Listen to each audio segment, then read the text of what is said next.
Salut! Hey, coucou! Comment tu vas? Salut Loïc, ça va bien et toi? Eh ben, ça va plutôt pas mal, merci. Ouais. Bon, Alors, attends, formidable. juste si je peux pas enlever ça. Ah, voilà. Merci d'avoir accepté ce petit entretien en live Instagram avec moi et avec les fans de Plus Belle. Avec plaisir. Et puis bonjour à tous ceux qui sont déjà là en direct. Plein de bisous. Eh ben, ça commence à affluer. Bon, alors, comment ça s'est passé ton casting? Bien, je te remercie. Ouais. Ouais. Écoute, ça va. Ouais, non, bien. On verra bien la suite. T'auras une réponse quand? Ce sera pas avant d'ici 3 semaines à peu près. Ah oui, quand même, ouais. D'accord. Ouais. Okay.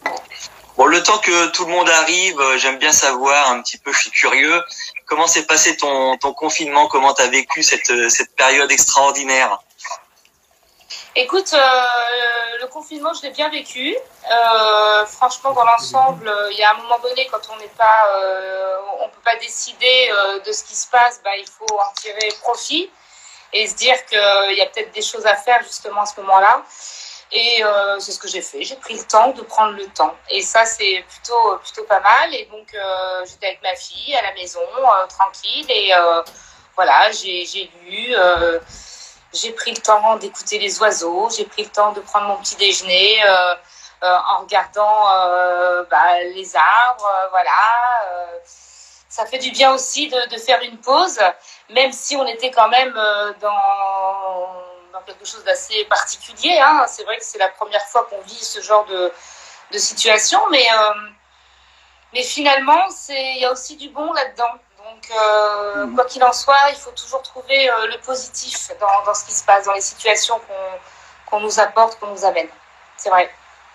Voilà, salut. Je suis tout à fait d'accord avec toi. Ça fait du bien de prendre un petit peu de temps pour se recentrer sur soi-même. Ouais. Ça fait du bien. Ouais. Alors, pour tous ceux qui... Moi? Ouais. Oh non, ça va. Très bien, nickel. tu as la clim?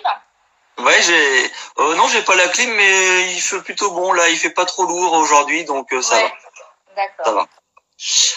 Alors, pour tous ceux qui nous rejoignent et qui savent pas comment je procède, parce qu'il y a forcément des nouveaux, du coup, je vais poser une série de questions à Stéphanie en 3 parties. Une partie sur les débuts de sa carrière, une deuxième partie sur Plus Belle la vie, et une troisième partie, c'est vous qui poserez vos questions à Stéphanie dans un petit quart d'heure où vous pourrez vous lâcher, poser vos questions et Stéphanie répondra. Voilà. Alors, je te propose de commencer ce petit entretien. Ok. Et alors, les gens le savent peut-être pas, et je voulais commencer par ça, mais c'est qu'entre 2007 et 2011, tu étais animatrice et réalisatrice d'une émission musicale et culturelle à Radio Monaco. Alors, comment tu t'es retrouvée à animer une émission de radio? Alors, tout simplement en passant une audition, en faisant des essais, ils cherchaient une animatrice avec... ils savaient pas trop... c'était surtout quelqu'un qui avait une personnalité, qui pouvait animer, qui pouvait apporter une couleur, tout en restant fidèle avec la ligne éditoriale de la radio. Et alors, moi, vu que j'habite à Nice et que j'ai toujours voulu être comédienne et qu'à l'époque, j'étais commerciale dans l'automobile, qui n'a rien à voir, je me suis dit, autant essayer d'aller dans ma direction, parce que je lâchais pas quand même, même quand je faisais d'autres boulots, j'avais toujours ça en tête. Donc j'ai postulé et je suis allée à Radio Monaco, qui se trouve donc à Monaco, et j'ai fait les essais là-bas. Et j'avais jamais fait de radio de ma vie, mais jamais. Donc on m'avait demandé de préparer des actualités, des événements, des choses comme ça pour pouvoir les présenter à l'antenne. Et je me souviens que j'avais fait un spectacle, c'était un spectacle avec Romain Boringer au Théâtre de Nice. Et j'en avais parlé, voilà, j'avais fait d'autres choses. Et puis à la suite de ça, ça a fonctionné. Donc j'étais super contente parce qu'en plus c'était à la fois un domaine qui m'intéressait, en même temps que je connaissais pas du tout. Donc c'était, pour moi, il fallait tout créer, tout faire. Donc, et donc j'ai même réalisé je réalisais l'émission en fait. Pendant mon émission, je faisais toute la régie. Je répondais au téléphone avec les auditeurs. Je m'occupais du partenariat aussi pour tout ce qui était place de spectacle, de concert. Je faisais des partenariats avec des théâtres, avec notamment le théâtre de Nice d'ailleurs, et le théâtre Princesse Grace à Monaco. Donc vraiment, j'étais la femme multitâche. Ouais. Je faisais 3 heures de direct tous les jours, donc je peux te dire qu'à la fin du direct, j'étais lessivée parce que j'avais une grosse préparation avant. Puis je recevais aussi des comédiens, des musiciens, et j'aimais bien mettre en lumière aussi des chanteurs qui n'étaient pas connus mais qui avaient un vrai talent et qui méritaient d'être en lumière. Ça me plaisait beaucoup de dénicher des gens. Et certaines personnes d'ailleurs ont fait The Voice après, c'était cool. C'est pas grâce à Radio Monaco, mais ça prouve qu'ils avaient quand même un vrai talent à explorer. Et donc je me suis régalée avec ce rendez-vous qui a duré 4 ans. Où j'ai démarré par faire le 7-10, donc la matinale. J'étais en binôme avec un animateur, et après j'étais toute seule le 10-13. Où c'était chaud devant avec Stéphanie. Voilà. Et c'était tous les jours, ça? Ouais, c'était tous les jours, du lundi au vendredi, plus parfois le week-end pour le Grand Prix. On était évidemment au cœur du Grand Prix chaque année, et puis on animait par rapport à l'événement du Grand Prix, et voilà. Sinon, c'était du lundi au vendredi. C'est dur de tenir 3 heures d'émission par jour. Hein. Oui, c'est dur, et c'est surtout ce qui est difficile, c'est d'avoir un vrai contenu. Parce que au-delà de dire bonjour, bon réveil, on met une musique, on fait une blague, il fallait avoir vraiment du contenu, des choses à dire. Sinon, pour moi, en radio, on se tait, quoi. Si on a, c'était pour dire c'est pas très intéressant. Donc, il fallait être aussi intéressant, j'allais dire, en tout cas, ce qu'on disait nous, il fallait que ce soit aussi intéressant que la musique, parce que la programmation musicale était super. C'était vraiment un petit bijou. Donc, il ne fallait pas être en dessous. Et c'était bien parce que ça mettait le challenge. Et en même temps, moi, j'ai toujours eu envie de faire plaisir aux gens et de leur apporter le mieux. Et ça, c'était chouette. Et aujourd'hui, il y a encore des gens qui me suivent dans mon parcours et qui m'ont connue sur Radio Monaco. Et tu sais quoi, on en a parlé encore hier. C'est rigolo, hein? Ouais, une nana qui m'a dit, moi j'écoutais tous les matins ton émission, parce que c'est à ma voix, elle m'a reconnue, puis après mon visage aussi, et elle m'a dit, j'écoutais Radio Monaco tous les jours. Et elle m'a dit, quand t'es partie, j'ai écouté plus, et là je réécoute, c'est différent, la musique est différente, tout ça, mais elle m'a dit, j'ai passé des super moments. Alors moi, parce que c'est un métier, la radio, où paradoxalement, en tout cas moi je l'ai vécu comme ça, on est vraiment seul. En plus, moi j'avais vraiment mon émission, je tenais les rênes, hein. Donc, c'était tout. C'était la technique, le contenu, les invités. J'ai reçu Claude Pinoteau, j'ai reçu plein de gens, et c'était merveilleux. Par contre, les interviews, c'était merveilleux. Merveilleux. Donc, t'en gardes un bon souvenir, donc. Oui, bien sûr. Et puis une belle expérience. Ouais.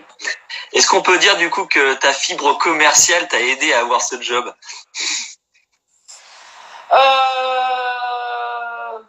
Ma fibre commerciale, je pense que mon côté curieux, vivant et challenge, ça m'aide. Ça me plaît. Sortir de mon confort. Alors, c'est pas toujours facile, hein, parce qu'il faut y aller, tout ça. Puis quand on connaît rien, au début, ils me donnaient des programmations musicales avec le timing. Je suis nulle en chiffres. Hein. Donc, quand on te parle de 3 minutes 15 et après t'as ça, et après t'as... Je me dis, mais je vais jamais y arriver. Et puis après, petit à petit, ça y est, tu captes et tu fais. Donc, c'est ça aussi, sortir de sa zone de confort.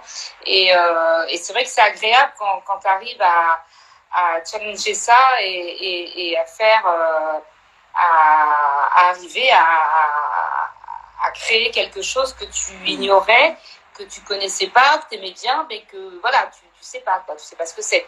Tant que t'es pas dedans, voilà. Et comment tu t'es retrouvée, alors du coup, avant ça, à travailler dans l'automobile, commercial dans l'automobile? Parce que j'adore les voitures, moi, tu sais, les carrosseries, tout ça, c'est mon truc. Hein, Non, alors, commercial, si tu veux, il fallait que je fasse nourrir ma petite famille. J'ai deux enfants qui maintenant sont plus grands, bien sûr, mais à l'époque, ils étaient plus petits. Et donc, comme j'étais séparée de leur papa, il fallait que je travaille. Donc, j'ai décroché ce travail de commercial. Et en plus, c'était une super ambiance, hein, des gens vraiment chouettes. Et voilà, et j'avais pas le choix, quoi. Donc, il fallait que je trouve du boulot et que je fasse et que j'avance et tout ça jusqu'au jour où j'ai eu la chance d'avoir l'opportunité de postuler pour Radio Monaco. Donc là, il a fallu que je fasse un choix. Surtout que dans le commercial, le directeur que j'avais voulait me mettre directrice d'un secteur, tu sais. Donc, mais moi, en même temps, je ne me voyais pas continuer là-dedans. Enfin, j'arrivais, alors je faisais... Mais déjà, quand on a quelque chose en nous, même si on ne peut pas en vivre, on l'a en nous. Ça, on ne peut pas nous l'enlever. Et finalement, n'importe quel métier qu'on fasse, on le retrouve. C'est-à-dire ma façon de vendre un produit, ma façon d'être avec le client. Et du coup, en te le disant, je me rends compte. Hein, tu vois, c'est même pas... Et c'est marrant parce que finalement, parfois, j'allais chez des garagistes. Hein. Je me rappelle du premier client que j'ai fait. C'était un lundi matin. Il était 8h du mat. C'était l'hiver. Et je suis arrivée chez lui. J'y connaissais rien en boulot, en duritan, rien du tout. J'avais un catalogue, il faisait 14 kilos, je te jure. J'avais une mallette, elle faisait 7 kilos. Voilà, c'est bien simple. J'avais la mallette d'un côté, j'avais le bras comme ça, tu vas muscler. Et de l'autre, il n'y avait rien. Et je suis arrivée chez lui. Et c'est comme ça, le mec, il me dit bonjour, qu'est-ce que vous voulez? Je dis non, je veux juste vous montrer des produits. En fait, j'ai des produits qui pourraient vous correspondre. Mais vous en foutez, en fait. C'est pas votre truc, c'est pas. Et ben, il m'a pris la commande. Je le remercie encore. Ouais, et adorable. Et pourtant, c'était un ours, hein. Et le mec, il a dû voir la pauvre nana avec sa mallette, avec son... et du coup, il s'est dit, je vais faire un don. Et du coup, c'est parce que tu as fait ce travail aussi parce que tu voulais être déjà avant comédienne. Ça fait longtemps que tu voulais faire ce métier? Ah, mais comédienne, c'est mon histoire d'amour. Voilà. Oui, moi, j'étais petite, j'avais 7 ans et j'écrivais des personnages dans ma chambre que je refaisais. J'ai imité tous les profs, voilà, j'étais très dans l'observation, mais l'observation des gens, pas du contenu qu'ils nous offraient. Donc voilà, et j'ai toujours voulu faire ça et j'ai toujours fait rire. Mais ça, c'est bien de moi, c'est comme ça, et ça a toujours été une arme pour moi, l'humour. Et voilà. Du coup, alors tu le disais, tu aimes l'humour, et je sais que tu es en train de préparer maintenant. Je crois que tu as commencé déjà à le jouer, ton deuxième One Woman Show. Comment tu peux expliquer ce désir de vouloir faire rire les gens? Je peux te le dire en français si tu veux. Ce désir de faire rire les gens, c'est que je vais aller très vite je vais prendre des raccourcis. Oui. Mais c'est une façon pour moi d'aller à l'essentiel. Parce qu'il faut rire. Et que je sais pas, c'est comme ça. Pour moi, les problèmes viendront de toute façon, hein, les amis. Hein. Bon, vous aurez des emmerdes, on en aura tous. Voilà. Alors, autant voir la vie du bon côté directement. Enfin, tu vois. Donc, justement, si tu vois la vie du bon côté, les emmerdes, tu les verras d'un meilleur angle, on va dire. Que si déjà t'es glauque ou si déjà t'es un peu... du coup, ça va gonfler le truc, je pense.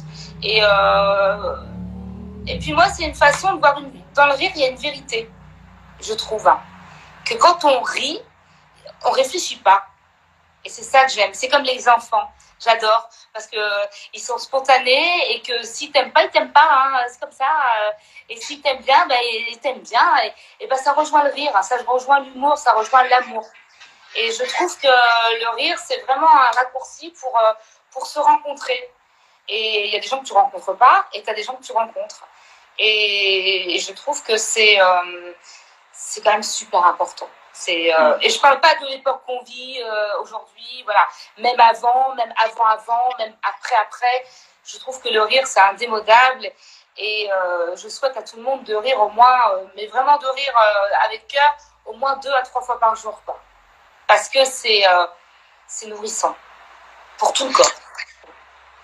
Alors, il y a Eric PC, qui est donc figurant au commissariat du Mistral, qui nous dit on n'a pas beaucoup tourné de scène.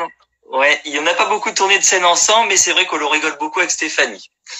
Mais c'est vrai Donc, que... mais c'est vrai qu'on rigole beaucoup avec Stéphanie. Ouais, il est adorable. Alors lui, c'est un mec adorable. Ouais. Adorable, professionnel, carré. Il aime les bonnes tables. Il déjeune souvent dans... S'il m'entend, il va rigoler. Ça, on le voit sur Instagram. Il n'hésite pas à poster Ah, bah oui, mais au moins, il vit. Et puis, ça, c'est quelqu'un de très bien. Voilà. Je fais un gros... Bon, bah, tu vois. Eric, tu as des fans. Voilà.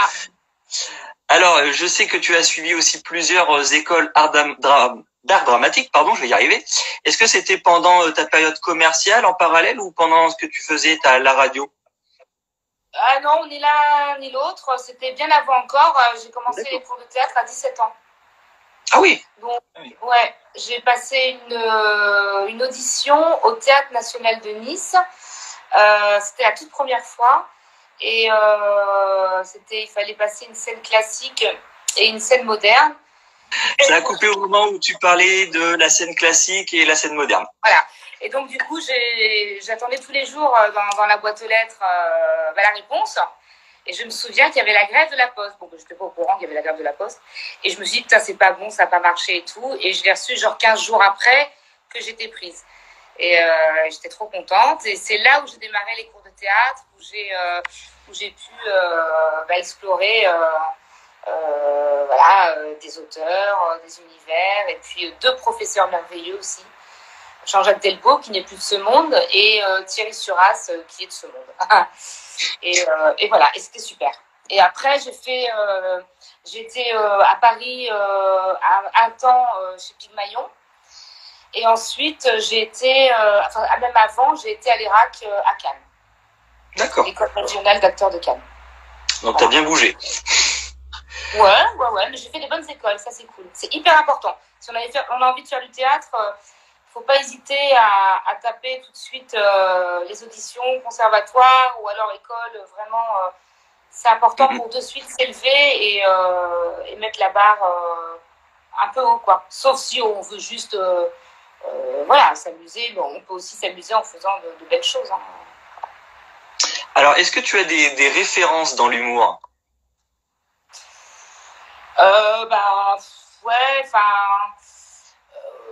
Alors, si je remonte. Moi, j'aime beaucoup Jacqueline Maillan. Voilà, je sais pas si tu connais. Oui, ça. Voilà. Elle est quand même, elle a quand même influencé beaucoup de monde. J'aime beaucoup Louis de Funès, évidemment.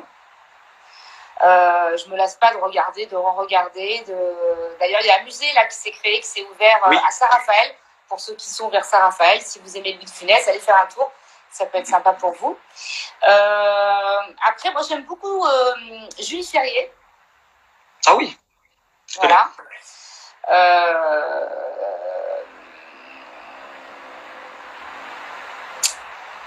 Ouais, après, j'aime bien Blanche Gardin dans son registre à elle. Je trouve que c'est pas mal du tout. Ah oui, voilà.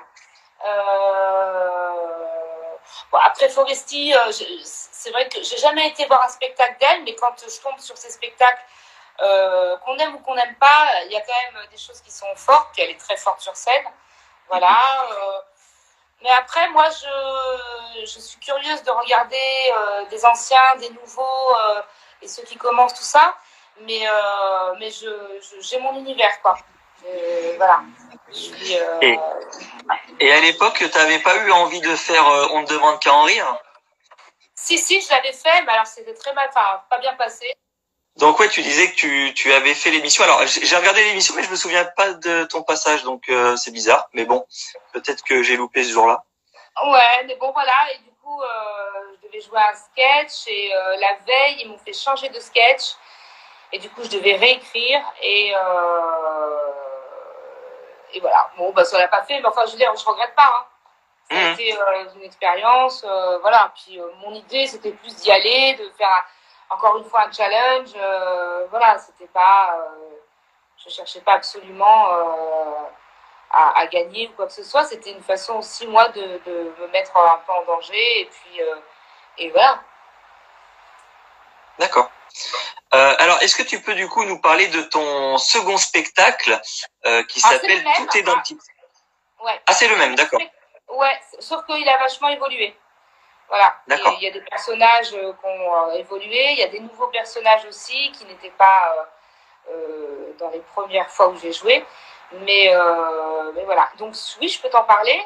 En fait, ce sont des personnages, comme je disais. C'est pas du stand-up.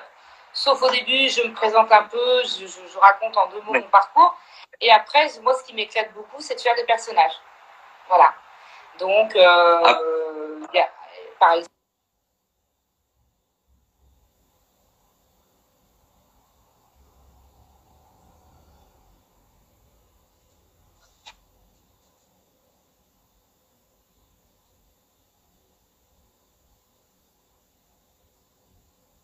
ça remarche. Tu me vois? Je t'entends, mais je ne te vois pas. Ah bon? Parce que là, j'y suis là. Oui. Et là, tu me vois? Ah, c'est bon. Ouais, c'est bon. Donc voilà, une adolescente où ses parents divorcent, où elle n'en peut plus de sa mère parce que sa mère régresse totalement, et voilà. Après, je fais la bonne copine qui se délecte du malheur de sa meilleure amie, qui est au chômage, qui a plus un rond, et l'autre elle est blindée, mais elle a une vie de merde. Et donc c'est voilà la relation entre sa meilleure amie qu'elle retrouve et l'autre, la bourgeoise. Je fais aussi le personnage d'une mère qui a un fils qui veut être pilote d'avion, mais la mère, elle est totalement à la ramasse, elle ne comprend rien du tout à ce qu'il veut faire. Et dit pilote, tu vois. Voilà. Et puis, une comédienne aussi, d'une 60aine d'années, au bord de la dérive, tu vois, où elle a connu la nouvelle vague avec Jean-Luc Godard. Mais elle s'est complètement ramassée, tu vois. Bon, mais c'est pas grave, elle n'est pas aigrie. Et donc voilà. Et je joue Amandine. Alors Amandine, elle a 45 ans, elle cherche l'amour. Voilà. Et elle est heureuse. Donc voilà, je m'amuse sur les personnages et sur leur fragilité et leur sensibilité. J'aime bien ça. Tu vois, le côté un peu... ils sont un peu au bord du précipice, mais ils se retiennent. Enfin, tu vois, ça me plaît beaucoup. Et est-ce que tu as des dates de tournée où on peut déjà te voir pour ceux qui oui, alors par exemple, le 6 août, donc c'est jeudi, je vais jouer un extrait de mon spectacle avec d'autres humoristes qui seront aussi sur la même scène du théâtre de Verdure à Nice à 21h. Donc là, je vais jouer juste un sketch. Après, je jouerai le 22 et 23 août dans l'arrière-pays niçois. Je ne sais plus les villes, mais voilà. Ensuite, je joue le 19 septembre à Aise. Et je jouerai également le 24 et 25 octobre à Marseille. Wouhou! Wouhou! Bon bah si vous êtes dans le coin, et ben voilà, vous pouvez aller voir Stéphanie sur ce spectacle remasterisé. Ouais, je m'amuse beaucoup. C'est très drôle et c'est toujours une joie de pouvoir rencontrer les gens après et puis de partager ce moment un peu de folie, parce que c'est vrai que si on me connaît sur Plus belle la vie avec mon personnage de Jeanne, c'est à l'inverse. Ce qui est intéressant, comme ça on a les deux tableaux. Et c'est toi qui l'écris et le mets en scène, ou est-ce que tu as des auteurs et un metteur en scène? Non, c'est moi qui ai tout écrit. Et après, au début, ça a été un peu difficile. Hein. Je me suis pas mal mise en scène avec le regard d'une amie comédienne bienveillante qui est venue et qui m'a donné de très bons conseils. Voilà, j'ai eu aussi Richard Gage qui m'a aussi mis en scène à un moment donné de mon spectacle. Voilà, donc là, c'est en train de se peaufiner justement pour que je puisse avoir un metteur en scène qui parte sur l'aventure avec moi. Voilà. D'accord, cool, génial. Et la production s'appelle Directo Prod. Donc, si vous voulez voir des dates, si ça vous intéresse, vous pouvez aussi regarder grâce à Directo Prod, Directo Production, et vous verrez les dates de mon spectacle. Et sur puis, mon Instagram aussi, bien sûr. Je mettrai le live en replay sur YouTube et je mettrai en description les dates. Tu me les donneras. Et puis voilà, ouais, je sais, je suis sympa. Je suis sympa quand même. Alors, je te propose de passer à Plus belle la vie maintenant. Alors moi, j'aime bien demander aux acteurs de Plus belle s'ils se souviennent de leur casting. Est-ce que tu te souviens du tien? Ah bah oui. Ah oui, je me souviens. Ouais. Faut que je te le raconte? Ce serait bien. Non, mais c'est surtout que c'est très drôle parce que alors, le casting, quand je bois un coup, hein. Vas-y. Santé à tous. Buvez, hydratez-vous. Alors, le casting, c'est bien simple. J'y suis allée. Je l'ai fait. Alors, moi, quand on m'a dit, voilà, il y a un casting avec un personnage, bon, ok. J'étais tellement heureuse de pouvoir le faire, tellement heureuse. C'était une période de ma vie pas facile, tu vois. Pareil, des petits boulots que j'enchaînais. Donc, au bout d'un moment, j'avais vraiment envie de pouvoir faire ce que j'aime, quoi. Moi, je suis née pour ça, donc je ne vais pas continuer à rester dans des petits boulots. Donc, c'était compliqué. Et donc, je me suis dit, là, il faut vraiment que je donne tout. Il faut vraiment que... En plus, voilà, c'était un personnage, il y avait tout à créer, tout à faire. Donc, et j'y suis allée, je l'ai fait. Et en repartant, on m'a appelé et on m'a dit, vous êtes toujours sur la route, vous êtes toujours à Marseille Je dis, ben non, là, depuis 2 heures, non, là, je suis plus à Marseille. Bien d'accord, parce qu'en fait, la fille qui vous a filmé, elle a oublié de mettre le son. Ah, dur. Voilà, donc j'ai dit, c'est une blague, c'est une blague. Et là, j'ai dit, c'est pas grave, je reviens. Donc j'ai raccroché, j'ai fait et je me suis dit, tu sais quoi, là, t'as donné, c'était bien ce que t'as fait, tu vas faire encore mieux. Et je me suis coachée, toute seule, et je me suis dit, tu vas encore faire mieux que ça, c'est pas grave, te déconcentre pas, tu repars, tu refais. Et je suis partie, et je refais le casting. Et pour la petite anecdote, je suis partie, et hop, je retape à la porte, excusez-moi, il y avait un autre casting derrière moi, et je dis, pardon, mais la présentation, c'est pareil, c'était en mi-marceau ou on l'a refait? Et pareil, c'était sans son. Et du coup, j'ai refait aussi la présentation et tout ça, et je suis partie. Ah le soir, j'ai bien dormi. Donc c'était assez drôle parce que je ne peux que m'en souvenir, et puis surtout, c'était un moment important pour moi. Et puis j'étais tellement heureuse après d'avoir été choisie, et voilà, quoi, c'était formidable. Formidable. Il y a ton agent, Sophie Lemaître, qui te dit coucou. Ah! Salut Soso. Alors, est-ce que quand tu as passé le casting, est-ce que tu savais que c'était déjà pour un personnage récurrent ou que c'était pour un personnage qui allait juste apparaître pour une intrigue? Ah non, ça on vous le dit pas. Vous faites le casting, non, on vous dit juste que... excuse-moi, je reçois un message. Hop là. On vous dit juste qu'il y a un rôle, voilà. Tu peux avoir le profil, c'est tout, quoi. Après, moi, on te dit pas si ça va durer, pas durer. Il y a des personnages dans Plus belle la vie qui devaient durer 2 jours et ça fait 10 ans. Donc après, c'est vraiment... je crois que personne ne le sait finalement. C'est ce qui va apporter, c'est ce qu'on va nous donner en tant que comédien, et c'est l'envie qu'on va vouloir... l'envie de faire, tout est là, c'est l'envie. Hein, voilà. Alors, est-ce que tu appréhendais de jouer un rôle assez sérieux alors que tu montes sur scène pour faire des spectacles d'humour, même si je sais que tu as fait des cours d'art dramatique? Ah non, pas du tout. Tu sais, comédien, ce qui est génial, c'est de jouer l'opposé de ce qu'on est. Et puis moi, j'aime bien le côté sérieux, strict. Voilà, bon, elle a été comme ça un temps, elle l'est aussi. Mais vous savez, dans la vie, on peut être carré, on peut être strict, et en même temps, on a des moments où on se lâche quand même. Donc, on n'est pas que d'une couleur, on est quand même multicolore, j'espère. Donc, mais c'est vrai que le personnage de départ, c'était quelqu'un, directrice d'hôpital, voilà, elle est autonome, c'est une chef, c'est une patronne, elle doit rendre des comptes au-dessus, il faut que ça marche droit. Donc voilà. Mais elle peut aussi avoir de l'humanité, elle peut aussi ne pas être que dans les chiffres et être aussi un peu dans le sentiment, tout en étant structurée, quoi. Donc je trouvais ça très intéressant, je trouve ça intéressant ce côté justement carré, et ce qui peut être bien, c'est d'être aussi complètement différente là où on l'attend pas, pour apporter d'autres couleurs. Et en ayant une ligne éditoriale, mais en sortant aussi de son cadre par moment.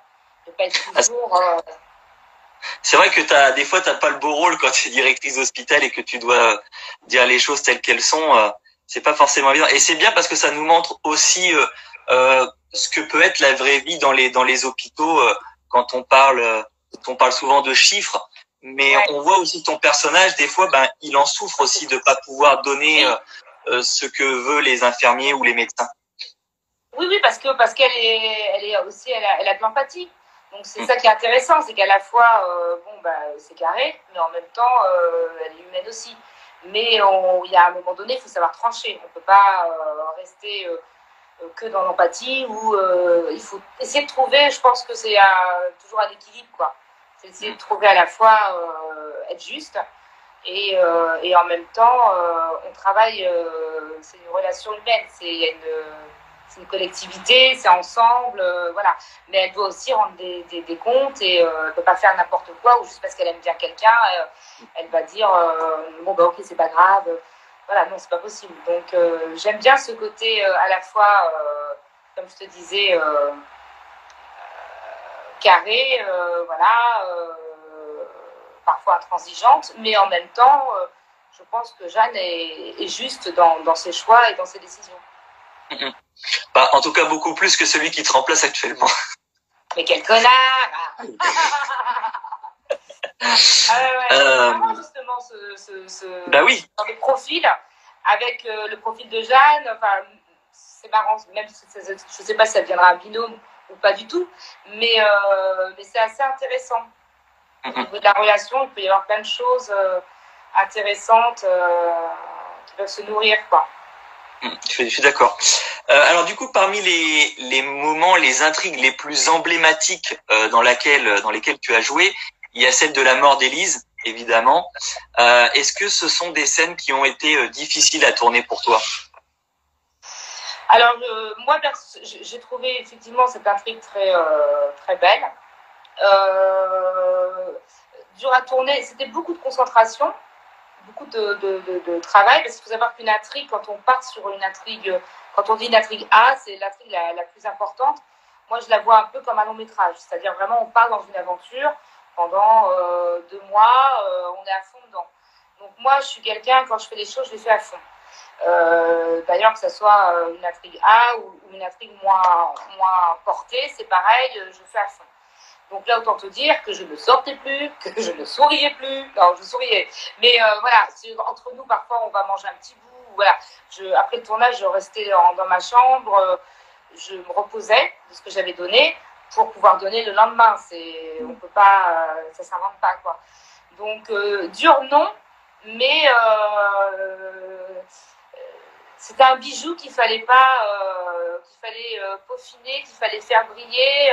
Je trouve que voilà, chaque intrigue est importante et chaque enjeu a sa valeur et pour qu'elle soit mise en valeur justement, bah il faut bosser et il faut être concentré. Donc t'évites de perdre de l'énergie en sortant, en allant manger un bout, tu restes tranquille, quoi. Tu te ressources.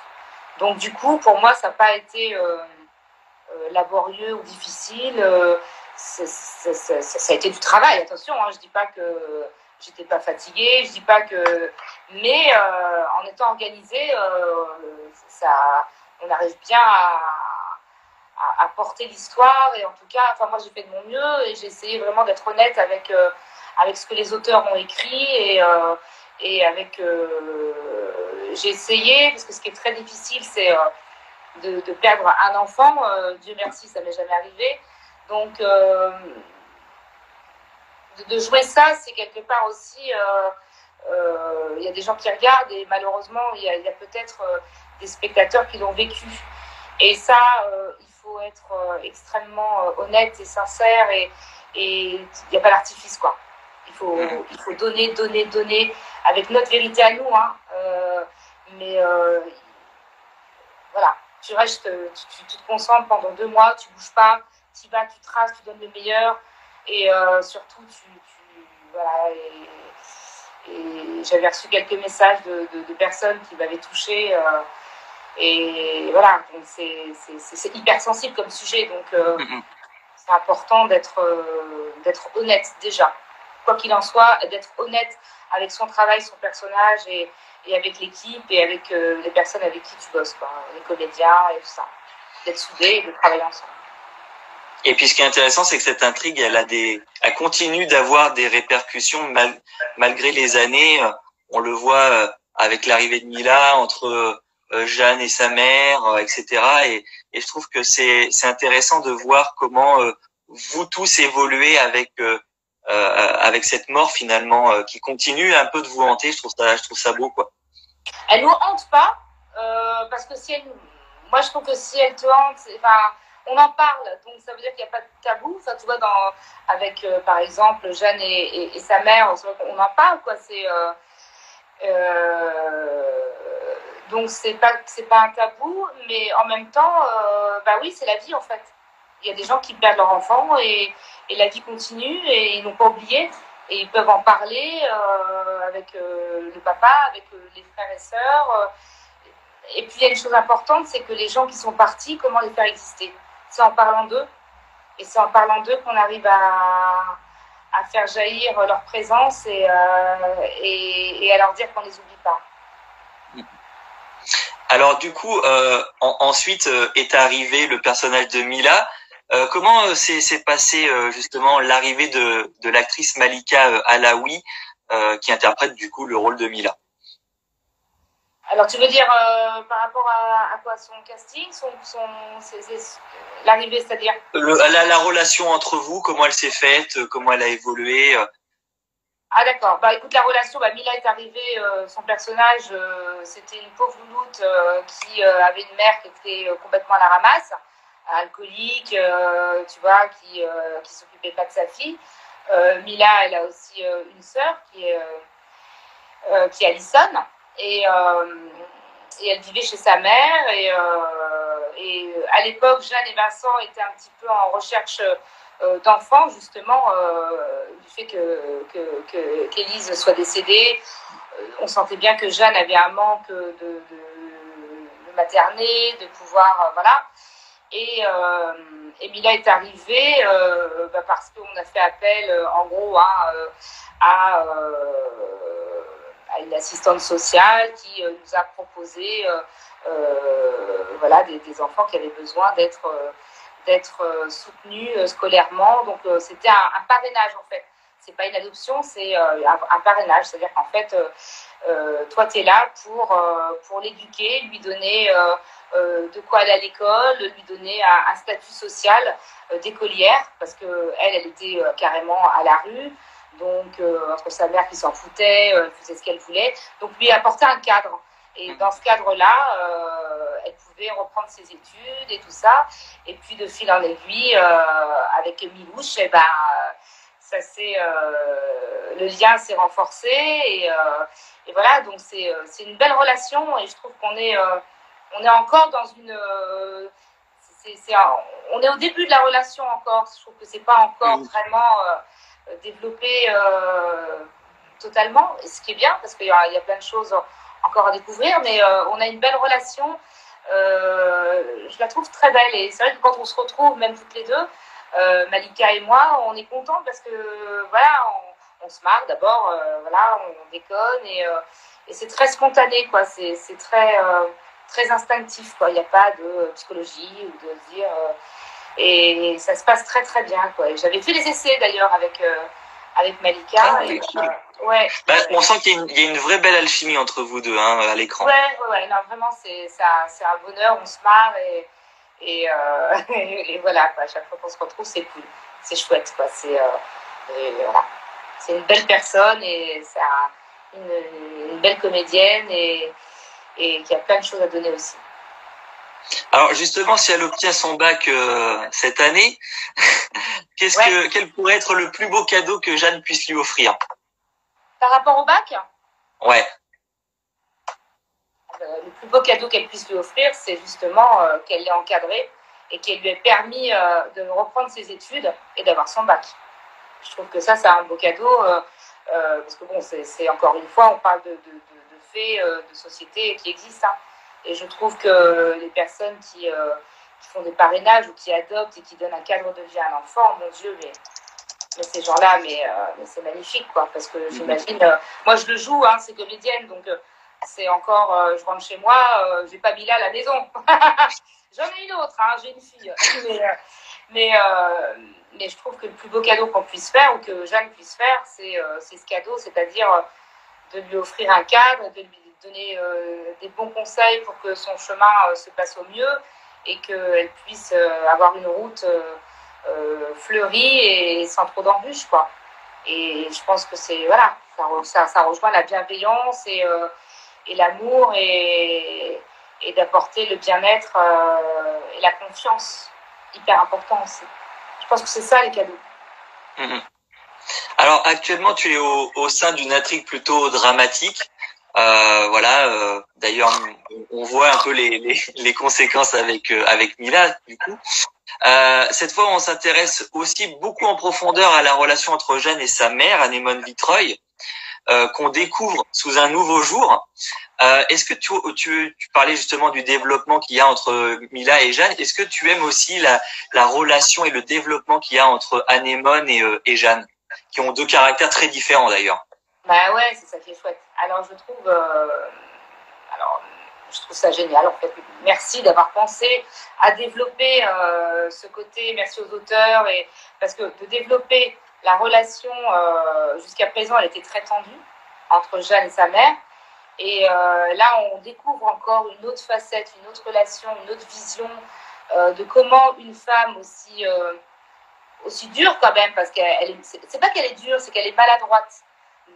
Vitreuil, c'est quelqu'un qui a souffert un peu dans sa vie, je pense. Et elle est maladroite, elle ne sait pas comment accueillir l'amour de sa fille, en fait. C'est un peu, tu sais, il y a des gens comme ça, ils ne savent pas dire je t'aime, ils vont vouloir te dire un mot gentil et bam, ça va déraper, ça va être autre chose, tu vois, alors que c'était pas ça l'idée. Et elle, c'est un peu ça. Et je trouve ça assez magnifique, là, la relation, la tournure que ça prend, parce que je veux dire, Jeanne, elle est entre la vie et la mort, donc là, elle ne peut plus se cacher derrière des artifices ou une maladresse. Elle n'a plus le temps. On revient à la spontanéité, à l'essentiel, en fait. On revient surtout à l'essentiel. Donc là, on voit une mère complètement désœuvrée et complètement anéantie parce que chaque jour compte et qu'elle se dit, mais si je la perds, moi, je suis perdue, quoi, en fait. Et elle se rend compte peut-être qu'en fait c'est important finalement d'être là, d'être proche et de dire les choses, même si c'est dur de dire je t'aime, même si c'est dur d'être plus dans la bienveillance, plus dans la douceur et dans l'accompagnement de ses enfants. Il faut le faire maintenant parce qu'on ne sait pas ce qui va advenir de Jeanne, si elle va se réveiller ou pas se réveiller. Et puis bon, il y a eu des événements où elle a eu très très peur. Donc du coup, ça amène une urgence. Et dans cette urgence, ça amène une nouvelle relation avec sa fille et un nouveau lien. Et finalement, c'est un petit peu le moment où elle fait où elle donne un petit peu, comment dirais-je, son débriefing si je puis dire, de l'état des lieux. Voilà, l'état des lieux qu'elle a au niveau de la relation avec sa fille, quoi. On le voit dans les flashbacks d'ailleurs. Ouais, voilà, donc elle se rappelle, elle fait vraiment des espèces d'état des lieux, en se disant, j'ai été dure avec elle commence à se rendre compte que la relation était tendue sur des situations, sur des trucs, et elle est en train de réaliser que c'était peut-être pas le bon chemin, quoi. Que finalement, il faut peut-être essayer d'autres chemins plus doux, plus souples, et que le temps passe, et que il faut dire les choses. Il faut dire, on a tout à gagner en disant les choses. Alors, est-ce que toutes les scènes où Jeanne est dans le coma, tu les joues, ou est-ce qu'il y a une sorte de doublure, un mannequin à la place, ou que sais-je? Ah bah non, je les joue quand même. Déjà, je suis dans le coma, alors si en plus j'avais une doublure, la fête, c'est, s'il te plaît, tu peux te coucher et je te regarde. Non. Non, je le fais, bien sûr. Ouais. Mais c'est intéressant aussi, parce que faut pas croire que c'est juste on se couche et puis on attend que ça se passe. Déjà, on a une équipe tout autour, et c'est intéressant d'entendre les comédiens, les personnages jouer autour de vous. Et il y a des choses qu'on ne voit pas quand on joue. On est concentré sur la situation, on est concentré avec son partenaire. Et quand on est comme ça en mode couché, et du coup on entend et on découvre des choses, on voit des choses même en écoutant. Et je trouve ça super intéressant. Et quand il faisait des séquences, je me disais, moi j'aime bien cette séquence-là. Celle-là, je la trouve bien, elle est plus... on doit ressentir mieux les émotions quand on a les yeux fermés, qu'on se concentre sur la voix des autres. On n'a que ça à faire, ouais. Mais c'est comme en radio, La radio, c'est la voix. Donc, déjà, la voix, si elle est fébrile ou si la voix, c'est important aussi. Ça fait partie de... C'est ce que vous avez à l'intérieur et que vous allez sortir. Donc, si vous sortez un truc un peu... sauf si c'est demandé, mais ça veut dire qu'à l'intérieur, c'est pas habité, quoi. Où il y a un truc... donc, c'est... Tout est lié, quoi. Voilà. Donc, ouais, non, c'est intéressant. Bon, je vous cache pas que j'aime bien aussi jouer, hein. Mais c'est intéressant aussi. Je trouve que c'est ça qui est génial aussi sur Plus Belle, c'est qu'on a vraiment la possibilité, mais de jouer plein de choses différentes. Et en peu de temps, on est des personnages ordinaires et on vit des histoires extraordinaires. Et je trouve ça passionnant. Et moi, je m'en lasse pas. C'est comme une histoire d'amour, quoi. C'est toujours, quand on reçoit les épisodes, on ne sait pas. On ne sait pas ce qui va nous arriver, on ne sait pas ce qui va se passer. Donc, on découvre, on lit, on est surpris, on se dit « Ah, stop, il y a des choses qu'on ne pense pas. » Donc, les auteurs, c'est eux qui bûchent tout au long de l'année, qui travaillent sur nos personnages. Donc, c'est un sacré boulot, ça aussi. Et on est nombreux, donc c'est pas rien, quoi. C'est respect quand même. Et c'est vrai que quand nous, on a la chance de pouvoir participer à cette aventure et de pouvoir jouer plein de choses différentes, mais c'est merveilleux, quoi. C'est merveilleux. C'est vrai que vous avez beaucoup de chance parce qu'il y a beaucoup de personnages qui évoluent et qui se retrouvent dans des situations incroyables, mais ça fait vraiment bien évoluer les personnages. Moi, j'adore voir. Je trouve qu'il y a des super belles intrigues en plus. Je vois qu'il y a beaucoup de critiques, mais je trouve que plus ça va, plus les intrigues sont intéressantes. La critique, ça veut dire qu'on existe. S'il n'y avait pas de critique, ça voudrait dire que oui, c'est vrai aussi. C'est fade. Non, mais c'est vrai. Donc c'est bien que les opinions divergent et puis voilà, c'est. Mais c'est vrai, comme tu disais, il y a de belles intrigues et puis on évolue, quoi. D'année en année, il y a une belle évolution. Je trouve qu'on est un bon groupe de comédiens chaque fois. Moi, quand je regarde, je trouve que c'est franchement, voilà, c'est du lourd, quoi. Il y a vraiment de bonnes intrigues et de très bons comédiens. Vraiment. Je suis fière, quoi. Moi, je suis fière de pouvoir dire que je fais partie de Plus Belle la Vie et de porter cette série avec tous les comédiens et que ça évolue vraiment bien et de voir que on est là, on existe depuis pas mal d'années. Bon, moi, ça fait que 8 ans. Hein. Il y en a qui sont là depuis le début, depuis 16 ans. C'est une aventure extraordinaire, quoi. C'est merveilleux. Et avec le travail qu'on fait, qu'on fournit, que ce soit les comédiens, mais les techniciens, la coiffure, le HMC, l'habillage, on est énorme. C'est une grosse machine et chapeau, quoi. Je vois pas comment, si c'était pas bon, ça n'existerait plus depuis déjà c'est sûr. années. Donc, c'est sûr. C'est merveilleux, quoi. Alors, je propose du coup de passer aux questions des internautes. Ouais. Et alors, donc du coup, si vous avez des questions pour Stéphanie, allez-y, lâchez-vous. Et puis je sélectionnerai toutes les questions intéressantes. Alors, il y en a déjà quelques-unes qui sont passées, et dont une qui est très récurrente, c'est quand est-ce que Jeanne va se réveiller? Ah, écoutez, si je le savais, je ne sais pas. Je ne sais pas. Donc, on croise les doigts et les yeux. Parce que ça fait long quand même, hein, mine de rien. Ça fait un petit moment. En même temps, ça rend la chose crédible. Parce que si elle s'était réveillée au bout de 3 jours, on se serait dit, ouais. Oui. Et puis, entre-temps, écoutez, allez mettre un cierge, je ne sais pas, moi, aidez-moi. Sortez-moi de là. Non, mais je sais pas, mais bon, on verra. Je peux pas, ça va pas mettre, si ça devait se faire, je pense que ça va pas durer, mais je peux pas vous dire. Franchement, moi-même, je ne le sais pas. Donc, je peux malheureusement pas répondre à cette question.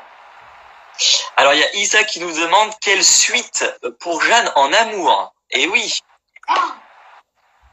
Eh bien, écoutez, je ne suis pas voyante. Mais j'aimerais bien effectivement qu'il se passe quelque chose.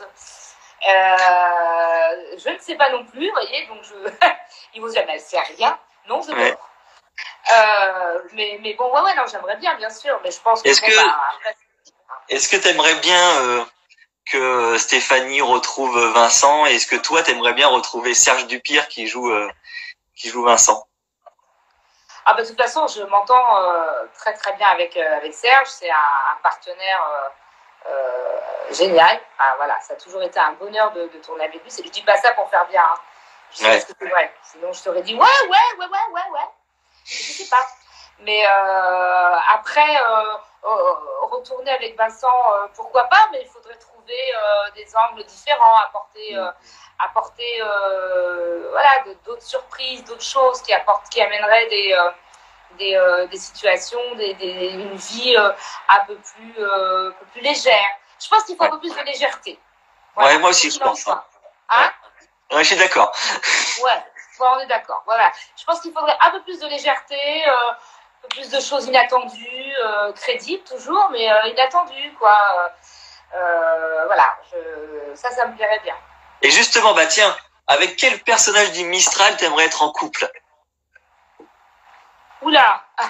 Ah. J'ai jamais pensé à ça. Bah avec celui qui me tendra la main et qui m'aimera. Non, je sais pas, moi, avec qui j'aimerais être en couple. Je pense que ça... Mais il est déjà en couple, donc... avec Jean-Charles, je suis sûre que ça pourrait marcher, Jean-Charles. Ah oui. L'électricien. Oui, j'ai zappé le nom. Ça fait bien pour quelqu'un qui regarde tous les soirs. Et pour quelqu'un qui joue dedans, c'est bien. Comment il s'appelle, monsieur trouvez-le, dites-le nous, comment il s'appelle, Jean-Charles? Oui, comment s'appelle l'électricien? Monsieur, c'est pas Rami... je sais plus. Alors, bon, parce que je le connais aussi. Franck. Voilà. C'est Emmanuel et Franck, oui, c'est Franck. Mais oui, Franck. Tout à fait. Voilà. Parce que moi, je l'appelle Jean-Charles, donc après, voilà. Ouais. Mais effectivement, sa personnalité, surtout, voilà, j'aime bien. Ouais, il y a quelque chose à faire, parce que Delphine, en plus, est repartie, je crois, le personnage. Je sais pas s'ils vont rester en couple un peu. En tout cas, ouais, voilà. Là, tu me demandes comme ça, c'est, je pense à Franck, le personnage de Franck. Voilà. Après, je sais pas. Moi, je laisse un peu la surprise aussi venir. Mais là, comme ça, vite fait. Ouais, allons-y pour Franck. Ouais, Franck. Oh, bah, si les scénaristes nous regardent, hein, allez-y, foncez. Voilà, c'est ça. Il y a Eric PC qui dit une relation avec un brigadier du commissariat. Avec un brigadier du commissariat, écoute, pourquoi je pense qu'il veut dire lui. Je pense qu'il voudrait que ce soit lui. J'ai compris, hein. Mais écoute, on en parlera, hein, voilà. Non, mais je sais pas. Après, tu sais, tout est possible, tout est... En tout cas, une histoire d'amour, oui, je pense que là, Jeanne en aurait besoin, ouais. Je pense que... Alors, je suis obligé de couper le live parce que ça fait 1 heure, donc je vais le relancer pour terminer sur les 2-3 questions qui nous restent. Okay. Je relance. Et voilà. Donc voilà. Alors, du coup, on reprend. Donc, il y avait des questions intéressantes. Alors, je remonte le chat.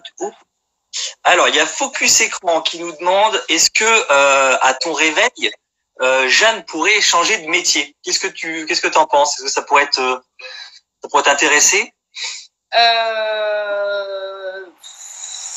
Faut voir. Ça se discute, ça se négocie. Ça se discute.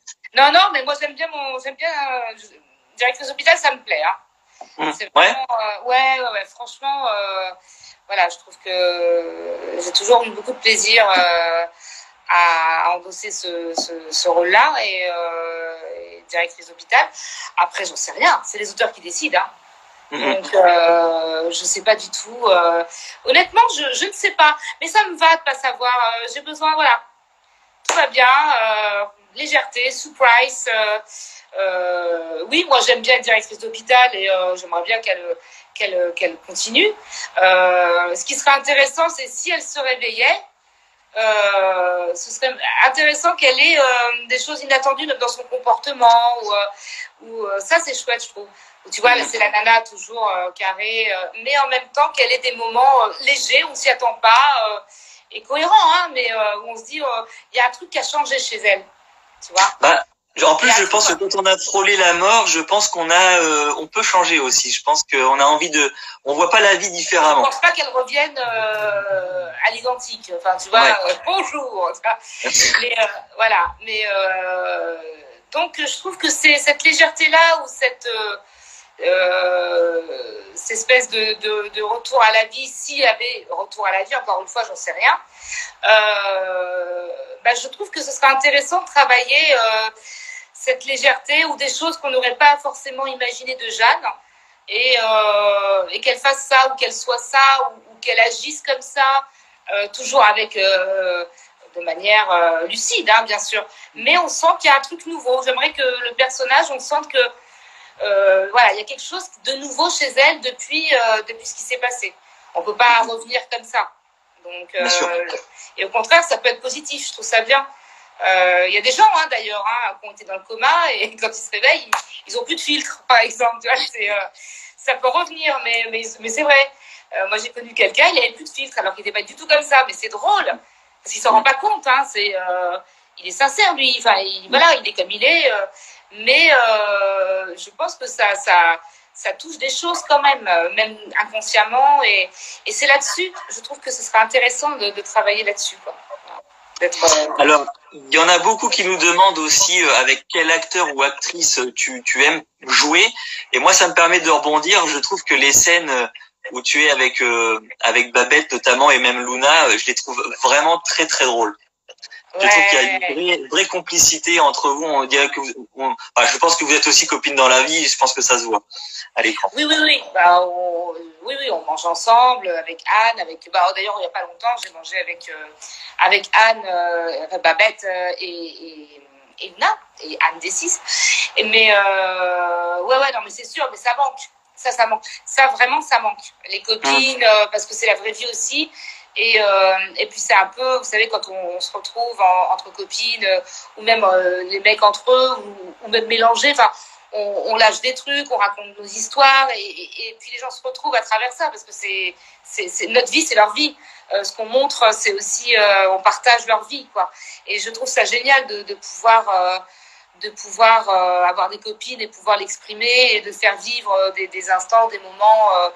Et j'aimerais bien que ça revienne, ça, vraiment. Parce que c'était, on s'est bien marré, et encore une fois, c'est pas encore développé, donc c'est des choses qui peuvent encore, qui peuvent revenir et qui peuvent se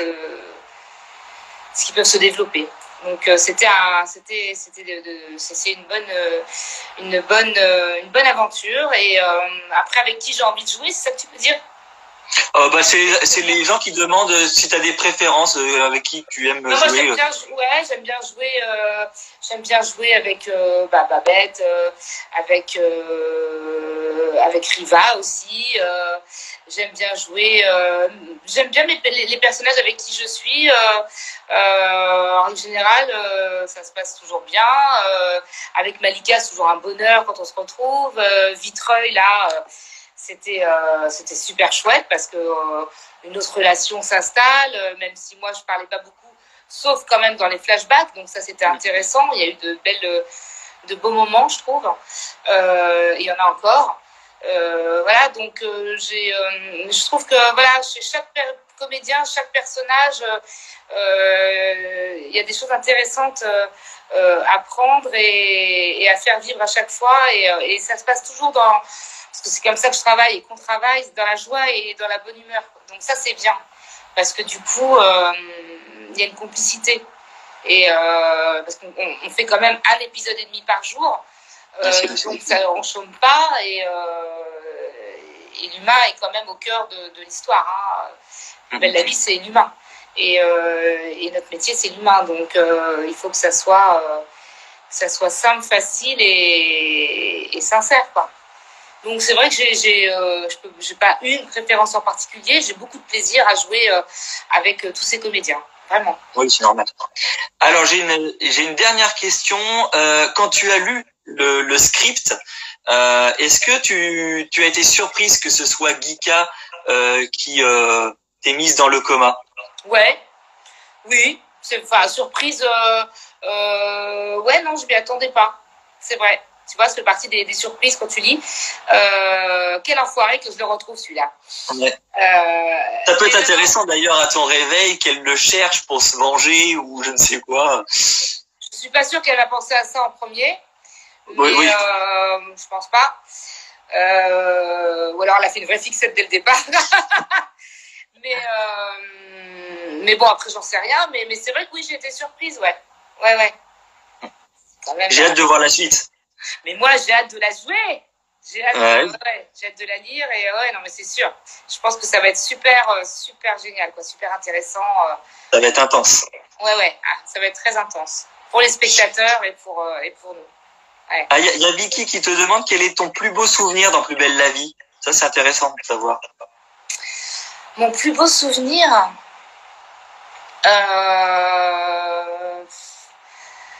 je sais pas, il y en a pas mal, mais c'est des moments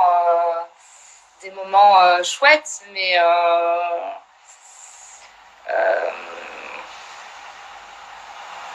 c'est vachement dur. Mon plus beau souvenir, hein. Ouais, là comme ça. Surtout qu'en 8 ans, j'imagine qu'il y en a quand même eu pas mal, donc. Ouais, mais moi, mes plus beaux souvenirs, c'est quand on arrive à faire de belles histoires, de belles séquences et qu'on s'éclate, tu vois. C'est vrai que par exemple, on avait fait un épisode pour la journée de la femme avec Luna et Babette. Ça fait partie des bons souvenirs. Voilà. Et pourtant, il faisait hyper froid dehors. On avait des espèces de gaufrettes chauffantes. On était. Mais voilà, ça, c'est un souvenir. C'est un souvenir que j'apprécie beaucoup. Après, d'autres souvenirs à l'hôpital. J'ai d'autres souvenirs où des fois, il y a des fous rires aussi. Alors là, ça, c'est des souvenirs où on se marre, où on n'arrive plus à garder notre sérieux. Et ça, c'est hyper dur quand tu dois être concentré sur quelque chose. Je me souviens, voilà, tiens, ça me revient, c'était avec David Bayot, qui jouait, qui était l'amoureux d'Estelle. Et je démarrais dans Plus belle la vie, donc j'étais directrice d'hôpital, et je devais lui annoncer qu'on devait lui faire une opération à cœur ouvert. Et ouais. Et alors je le connaissais pas, mais il y avait un truc qui passait, tu vois, c'est comme ça. Et putain, et impossible de dire la phrase, je partais en fou rire, mais je venais de commencer. C'est-à-dire, je venais de démarrer sur Plus belle. Je me suis dit, mais ils vont se dire, la meuf, elle est complètement, on va la virer, quoi. C'est pas. Et j'avais un fou rire, et à tel point que dès que je le regardais, c'était très sérieux. À la fin de la séquence, je lui disais, voilà, on doit vous faire une opération à cœur ouvert. Et lui, il me regardait avec son œil, et moi, je partais en fou rire, je pouvais pas. Donc, j'ai dit, bon, tu sais quoi, David, je vais pas te regarder, en fait. Je vais regarder ta chemise, et je vais te le dire en regardant ta chemise. Voilà, c'est pas possible. Et on riait, on n'arrivait pas à la tourner. Ça, c'est un beau souvenir aussi. Ah ouais. Mais en même temps, je me suis dit, putain, ils vont me dire, ça va être terrible. Ils vont me dire, bon, action, terminé, coupé, allez, merci, au revoir. Donc, c'était assez drôle. Et je le connaissais pas, donc c'était vraiment, et il s'en souvient encore, il y a pas si longtemps, je l'ai vu, et on s'en est reparlé. Donc, parce que c'était fou rire sur fou rire. Et on coupe et on reprend. Je dis, mais moi, je vais me faire tuer, quoi. C'est pas possible. Surtout qu'en plus, la cadence et le rythme. Mais ouais, et quand tu vas être super sérieux et que t'es là, ça pleure, t'as une opération à cœur ouvert, et tu reprends et tu te dis, mais putain, arrête. C'est grave, une opération à cœur ouvert. Hein, tu vois, voilà. Donc, bon. Voilà, j'espère que j'ai répondu. Bah oui. Bah, je pense qu'on va finir sur ce petit fou rire, du coup, et cette anecdote, ce podcast. Je pense que c'est pas mal de finir sur ça. Oui, c'est une bonne idée. Sur un sourire, c'est très bien. En tout cas, j'embrasse tous ceux qui regardent évidemment Plus belle la vie, tous les fidèles et tous ceux qui sont actuellement sur Insta en direct avec toi, Loïc. Et voilà, je vous embrasse. Merci pour votre fidélité et pour vos mots gentils. Et puis, on croise les doigts voilà, pour que le réveil soit peut-être bientôt. Je ne sais pas du tout, mais en tout cas, si vous passez devant une église, mettez un cierge. Je sais pas moi. Bah. Merci à toi, Loïc, pour ta gentillesse et puis à bientôt. Eh ben, merci en tout cas. Et puis, merci à tous ceux qui ont suivi le live. Il sera en replay 24 heures sur ma story Instagram. Et puis, demain, je la mettrai en ligne sur YouTube pour que les gens qui ne peuvent pas le regarder en replay sur Insta puissent le regarder sur YouTube. Merci. Ah ouais, t'as vu ça un peu, je suis pro. Hein. La classe, vraiment. Ouais. Ouais. Merci à toi d'avoir accepté de faire ce petit live et puis pour cette petite heure ensemble. C'était très plaisant. Et puis, je te dis à très bientôt, ce soir, du coup, même. Et prenez soin de vous, hein, protégez-vous, prenez soin de vous. Et toi aussi, Loïc, prends soin de toi. Ouais, ça marche. À bientôt.